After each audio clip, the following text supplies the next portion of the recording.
Good morning, explorers. Today we are at Disney's Hollywood Studios. And I'm just gonna be upfront with you right now. At some point during the evening, I must have turned or tossed into a position that is not recommendable. And I woke up this morning with a massive crick in my neck. And, well, I'm dying. Okay, maybe I'm not dying, but I am uncomfortable, and that's basically just as worse, right? But today was also a day that I had a reservation for Hollywood Studios, and you know what? Pain or no pain, I'm not letting that go to waste. So I've drank a lot of water, I've taken the proper dosage of some anti-inflammatories, and I think we're gonna be okay, but I don't think it would be advisable or recommendable to pursue some of the rides here at Hollywood Studios today. Things like Tower of Terror, Rise of the Resistance, Slinky Dog, those might be a little rough, might aggravate my current weakened condition. But nevertheless, I'm determined to have a great time in Hollywood Studios. I believe that I can. So with a walkabout in mind, a tour of Hollywood Studios before us, let's get started. Let's have a day at Hollywood Studios without riding any rides. Well, maybe Runaway Railway if the ibuprofen kicks in. We're gonna do it. We have to, right?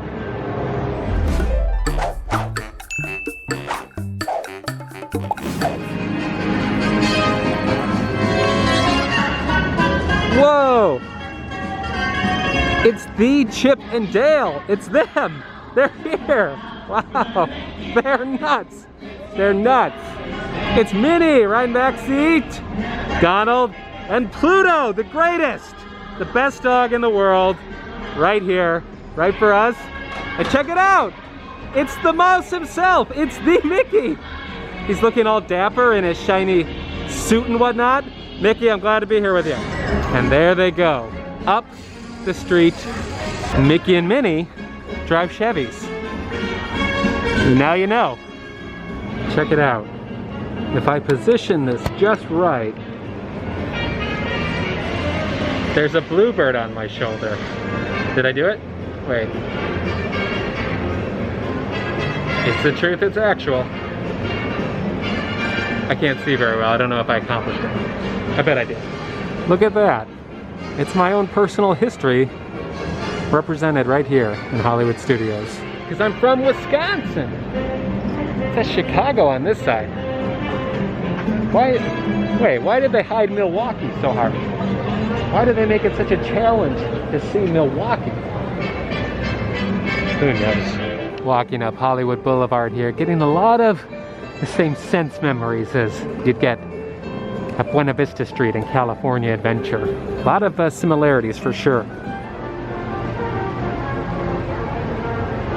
So first up, after coming off of Hollywood Boulevard, we'll turn into our first stop, a loop around Echo Lake.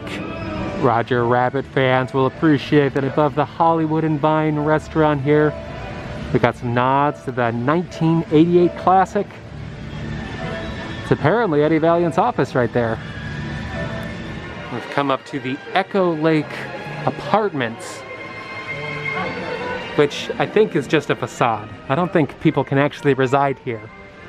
But if they did, these stairs lead somewhere, for sure. Look at potted plants, very nice. And some mailboxes here. I don't know if these are the actual residents here, or perhaps these are references to things that I don't understand. Look, and there's a spider on the Kilanowski's mailbox, which is strange because most spiders can kill Yanowski. I'm gonna research these and see if these actually mean anything. And if they do, I'm coming in right now with the commentary. Looks like we got Buzz and the gang cavalcading across the lake.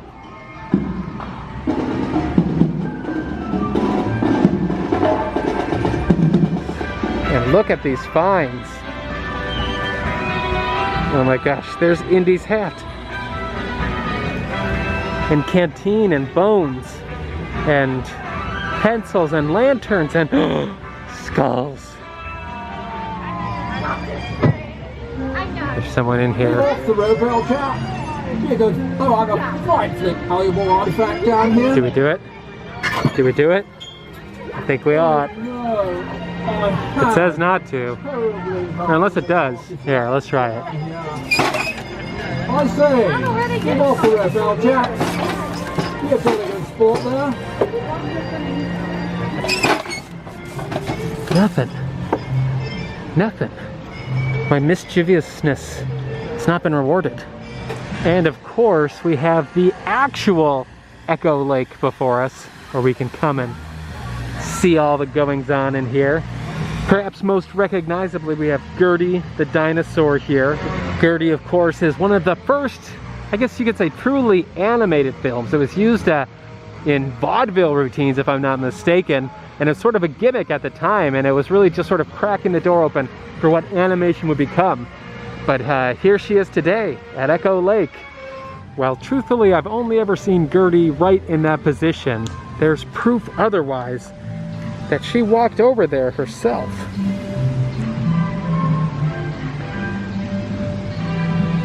Property damage everywhere. And then over across the way, we've got Min and Bill's Dockside Diner. This is based on an actual movie from 1930 called Min and Bill, in which one of the characters runs a dockside diner. And so it's a pre-code film. It's very hard to find. I've tried to find it a couple of times. There's a few clips on YouTube, but for the most part, this is just sort of a subtle, not so subtle, it's huge. It's huge on this lake, but it's a nice little nod to one of the original films ever made with Min and Bill. I can only hope that once I actually see the movie that this prop here of a reliable dry meat slicer is probably an amazing, incredible reference to Min and Bill. But I don't know yet. I still have to see it. Check this out. This is a cool little nod here. This shipment that goes to Rick Blaine at Rick's Cafe Americain. It's gonna be something Rue? To you? I don't know what that word is in reference to shipping, but to Captain Renault in Casablanca. Oh, and it's from Curtiz Wine and Spirits. Michael Curtiz was the director. Look at that. A very nice, blatant but subtle nod to one of my favorite films of all time, Casablanca. And then just off the Echo Lake Apartments over here, we have a dentist with such DDSs as See How We Pull 'Em, Dr. Ruth Canal, and Dr. Les Payne. I think this is a joke. It's weird how their names are so dentally related. And then right next to the dentist, we have this building, which has always been eye-catching. I don't know, guys, tell me, is this in line with traditional Californian architecture? Or do I need a lesson?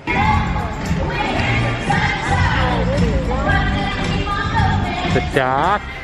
Doc can save us!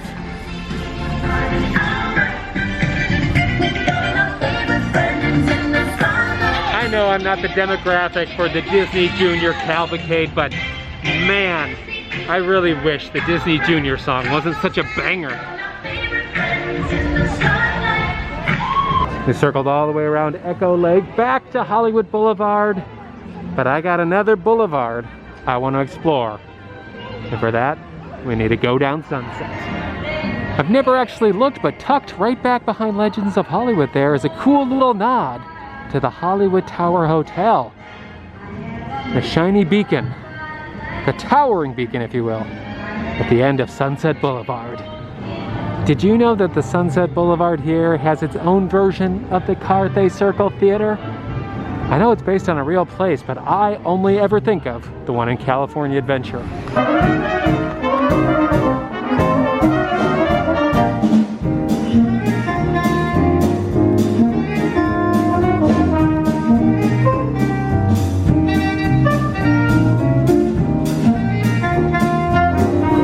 Oh my gosh. Bassoons solo or big sax solo, I don't know. Wow. Guys, what are the odds we'd run into Beauty and the Beast here? It's just like the movie. I feel so unbelievably classy watching this. It's them!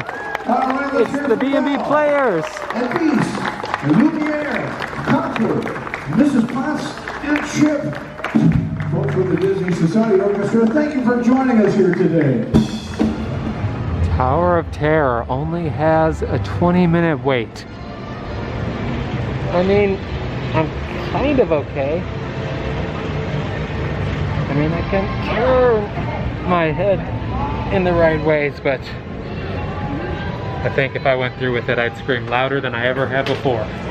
And I don't want to scream louder than I ever have before. Tucked away behind the Fairfax Fair, I've come across Rosie's Victory Garden. Look at that. We got some ivy right there. Ivy. And a watering can, and arguably the most haunting scarecrow I have ever seen. And we've got a cool little nod to the long since left us Paradise Pier, now Pixar Pier, over at California Adventure. See the Golden Zephyr and California Screamin' and the Fun Wheel, as they once were, long, long ago.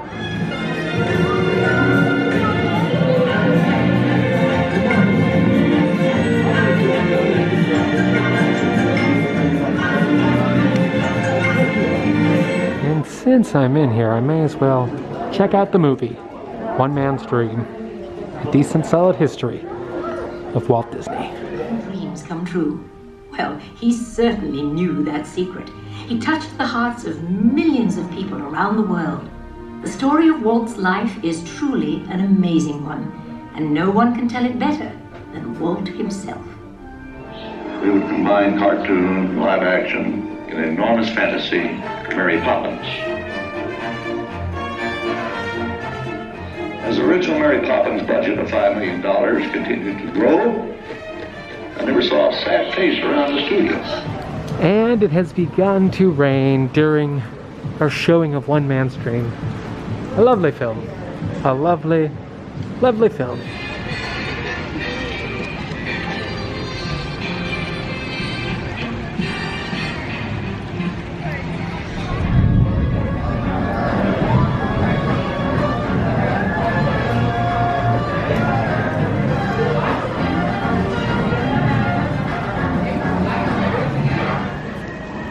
We are zigging and zagging all over the studios today, but I gotta be honest, the rain hit and a mood struck, and I'm hungry for a cannoli. And there is one place in particular where I can get that. And that's here in Grand Avenue, also known as the Muppet area, and we're headed toward PizzeRizzo.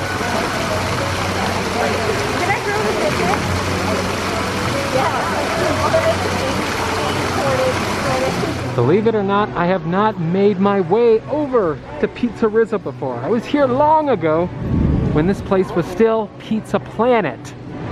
But I've yet to experience the Muppety goodness of PizzeRizzo in its current form. It sort of gets knocked as being mediocre. And you know what? That's my favorite type of pizza. And there the cannoli is in all its goodness. Had a last minute change of heart, went with the meatball sub. I feel good about it. And now, I got my nice little balcony placement here, right next to Muppet Vision 3D. Of course, eating allows you the ability to get a little fresh air outside of the mask. And we got little Cesar salad, which is good for you in most cases. You know, of all the salads, I would probably pick a taco salad before anything, then maybe a Cobb or a House, and then maybe a tuna salad or a pasta salad. Egg salad aren't bad, but Caesar's Caesar's would be in a top 10 as well.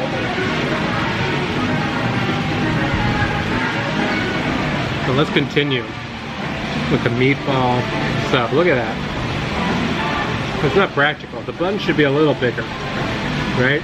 You got 3 balls in the middle. 1 short of a walk. Baseball. I don't know a way to attack this delicately.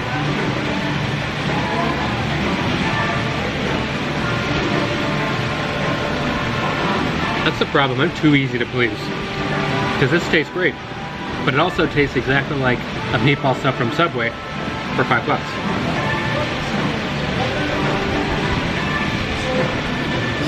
I'm gonna go back to the Caesar for a second. Now, I was only in there for a little bit to pick up my mobile order, but I saw there was a whole bunch of Muppet-related stuff on the sides. They just opened the Sam Eagle, Regal Eagle thing over at Epcot, and it's sort of on that same level of theming, just from looking around. It looks like there's a lot of artifacts on the wall that are referencing Rizzo and his story. We'll go back in there and take a closer look at some of the stuff, but I'm sure there's a lot of cool Easter eggs in there. So we're waiting out the rain right now, and it's coming down in waves. It's kind of sprinkling right now. Makes me wonder what else we'll see. But really, we've been here several hours now. We haven't got on a single ride, and I've been having a great time. I can't twist my neck without feeling something, but I feel everything in my heart walking around here in this magical place, eating this magical lettuce. Romaine, I'm assuming. It's getting less magical because I didn't really get to toss it. So these are kind of naked leaves at the bottom.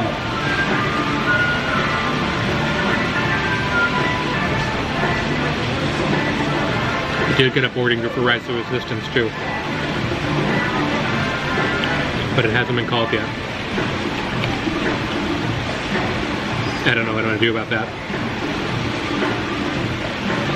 I guess the point of this is that Disney parks, they're so fine-tuned, they're so detailed in every nook and cranny that you can have a great time just exploring the buildings. You can see everything without doing anything, without riding anything.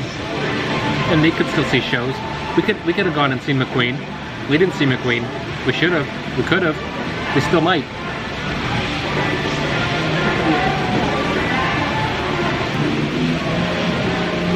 It's no Ronto wrap, that's for sure. Alright. This is enjoyable. I am enjoying this.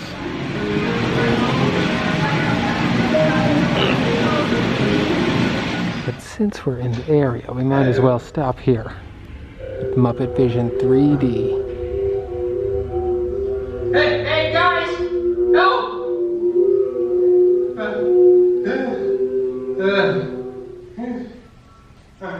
Thanks, guys. Hey, look! Look at the guy in the goofy mask! That's not a mask. Oh, sorry, lady. Turn off your line or cell phone user during the show. Now put on your special 3D glass as Kermit and the gang for the present Muppet Vision 3D. Hey, look, an orchestra of penguins. Yeah, probably took the job for the halibut.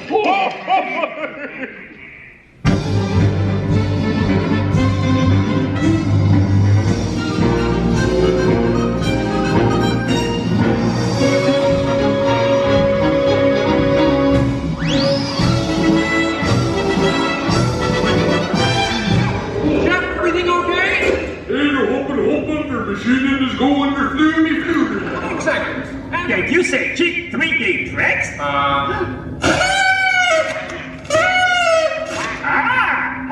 And here's something I wanted to spring on you.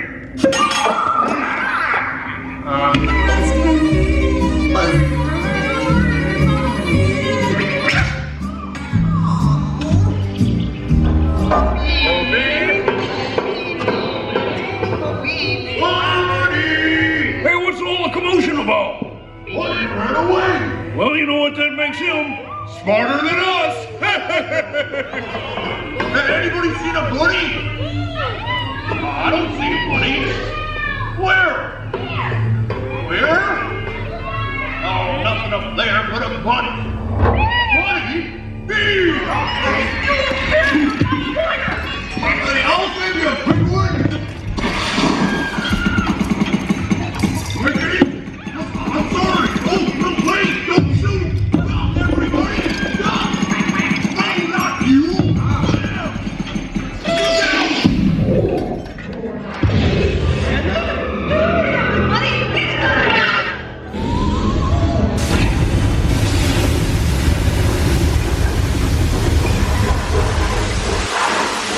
Everyone okay in here? We surrender! We surrender! Well, what do you think? We have time to go to the bathroom before the next show? We can't, you old fool! We're bolted to the seats! On behalf. Okay, so here's the thing. They just called my boarding group for Rise of the Resistance. It's a mostly smooth ride, right? The objective.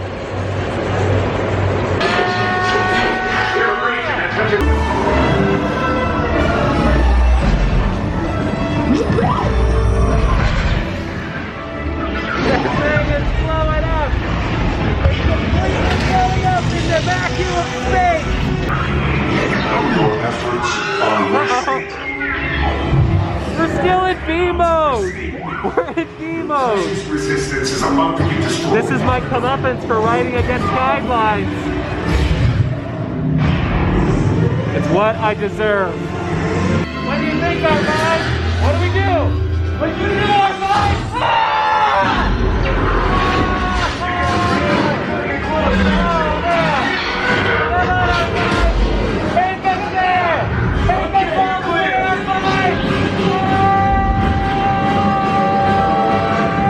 Alright, so I'm mostly okay. It probably wasn't the smartest idea, but I'm just stiff.